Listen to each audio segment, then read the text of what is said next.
شوهرها را نرخر میگویند، شوهرها را بی‌ذات میگویند، شوهرها را شرمنده میگویند، شوهرها را حتی جوانی به من زنگ زد، او چند بار است که پیش راهی زن من میگیرم، اصلا از کنتی گفتن بس نمیکنم. مادری عزیز کجا میره تو؟ کدام راه را انتخاب کردی؟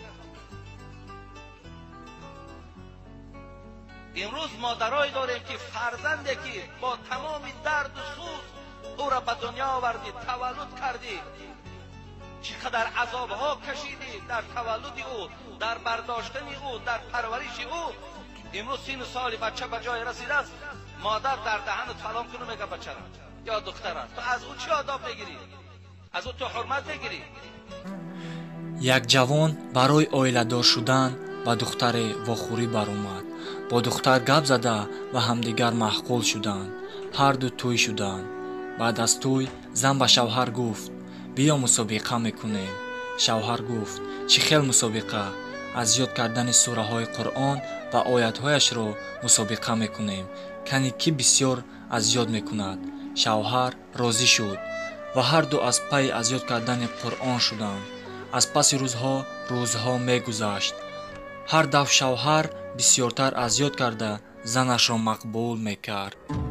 шавҳар аз ин завқ бурда хондани қуръонро зиёд ва сураҳои бисёрро аз худ кард ва 1 сол нашуда қории қуръон шуд ва хурсанд шуда ба назди падару модари занаш рафт ва гуфт: бо духтаратон аз ёд кардани сураҳо ва оятҳои қуръонро мусобиқа кардем. ҳар дафъ духтаратон ба ман мақбул мешавад. ман қории қуръон шудам. гуфта фахр кард. падару модари духтар ин суханҳоро шунида ҳайрон шуданд ва гуфтанд: писарам, духтари ман дар синни 9 солагиаш қуръонро аз худ карда буд ку? ҷавон ин кори занашро нафаҳмида ба хона омада чаро чунин кардӣ гуфт.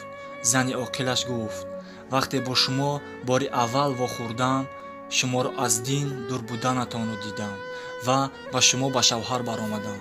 шуморо бо Аллоҳ шинос кардан хостам.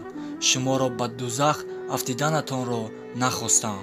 шавҳар ашкҳои чашмонашро манъ кардан натавонист ва аз занаш бисёр мамнун буд.